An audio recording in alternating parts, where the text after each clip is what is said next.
Bienvenue dans l'Interview Culture. Nous accueillons aujourd'hui le pape des journalistes musicaux, aussi rock à la ville que dans les sujets qu'il choisit. Bienvenue Philippe Manœuvre. Bonjour. Vous venez nous parler de votre nouveau livre qui s'appelle Une histoire du rock en 202 vinyles cultes. Alors je peux vous dire que c'est du lourd, au sens propre comme au sens figuré. Ça pèse 1,8 kg. Ah, vous l'avez pesé en plus. Oui.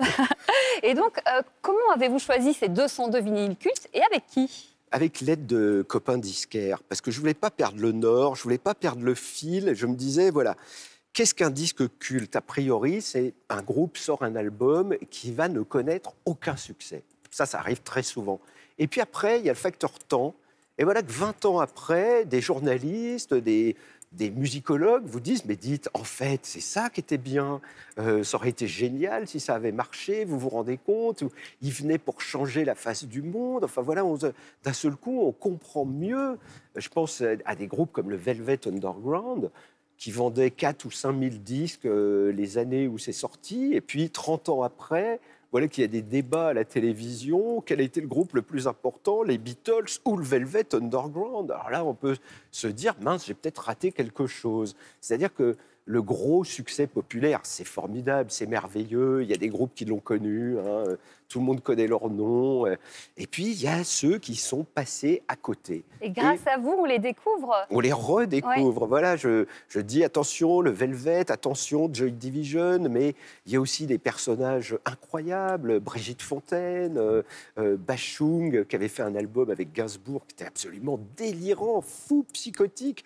C'est le moment de réécouter ça aujourd'hui. Justement, en parlant des artistes français, j'ai un peu compté sur les 202. Il y en a une dizaine, vous en avez cité certains aussi, Christophe, Lerita Mitsuko. Oui. Alors, une dizaine sur 202, c'est pas énorme. C'est quoi, petits joueurs, les Français Non, mais en c'est rock? pas ça. C'est que j'avais fait une anthologie des disques rock français. Alors bon, là, dans les groupes cultes, il y a Taxi Girl, il y a des choses, il y a les Dogs. Voilà, c'est plutôt des groupes que j'ai mis. J'avais déjà traité tous les artistes rock français en un ouvrage. Il y en avait 123 à l'époque. Donc Oui, ça paraissait ils ont eu leur part. Ils ont eu un peu leur part, donc je ne suis pas revenu sur Serge Gainsbourg, je ne suis pas revenu sur des choses qui me semblaient un peu évidentes. Oui, d'accord. Alors, vous donnez également une jolie place aux femmes. Oui. On parle de Donna Summer, Janis Joplin, Blondie, Amy Winehouse, les Françaises que vous avez citées. C'était important pour vous de leur donner Oui, cette mais place? c'est crucial. Franchement, aujourd'hui, on est dans une époque où on commence à réécouter les femmes, à dire, mais attendez, il y a eu un groupe de rock totalement féminin en 1975,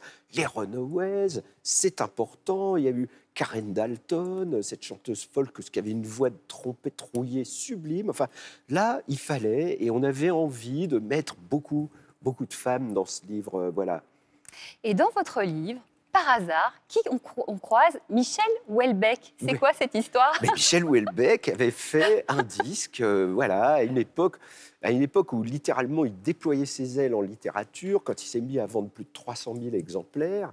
Et ce disque était utilisé par ses détracteurs pour dire « Bon, ces livres, ça marche, mais regardez son disque, c'est ridicule ». Or, un disque qui ne fait pas des grosses ventes à l'époque de sa sortie peut être réévalué après. Et moi, je dis, il y a tous les éléments d'un disque culte.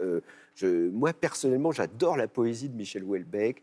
Et parfois, je me surprends à déclamer avec lui, parce qu'il a une voix formidable. Et Jean-Louis Aubert a fait un album entier en reprenant des textes de Houellebecq. Mais là, c'est Houellebecq qui chante. Voilà, mise en musique par Bertrand Par Burgala. Bertrand Burgala et l'équipe de Tricatel avec AS Dragon. Tu vois. Bon, Et vous avez en plus assisté à un des enregistrements, c'était en 1999, c'est oui, ça? voilà. Je me mettais comme une petite souris dans un coin et je regardais Bertrand et Michel qui travaillaient tous les deux. Enfin, c'est magnifique parce qu'il y avait vraiment Houellebecq qui était assis dans un coin, il fumait cigarette sur cigarette avec sa façon un peu hiératique de fumer en se collant la cigarette.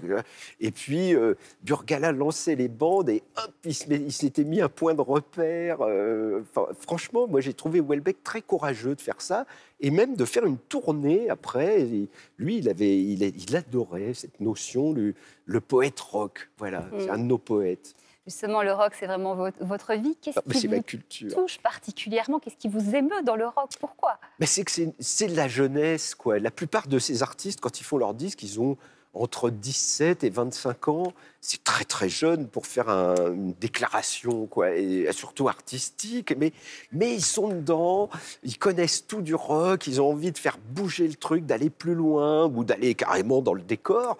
Mais c'est ça qui est intéressant aujourd'hui. On peut tout regarder, et dire attendez, oh bah eux, ça s'est mal passé, oh bah eux, par contre, oh bah voilà, et puis de voir des précurseurs, de remonter le fil. On sent la passion que Philippe Manœuvre transmet dans son livre. Je vous rappelle donc le titre Une histoire du rock en 202 vinyles cultes. C'est aux éditions Hugo. On vous souhaite beaucoup de succès. Laurent Ruquier aurait dit que c'est un très beau cadeau pour Noël. Voilà, c'est dit. Il m'a dit ça, il m'a dit, mais tu te rends compte, c'est le cadeau de Noël, c'est à déposer sous le sapin. Alors, j'espère que mon livre sera sous beaucoup de sapins cette année. Je ne sais pas comment ça va se passer, mais...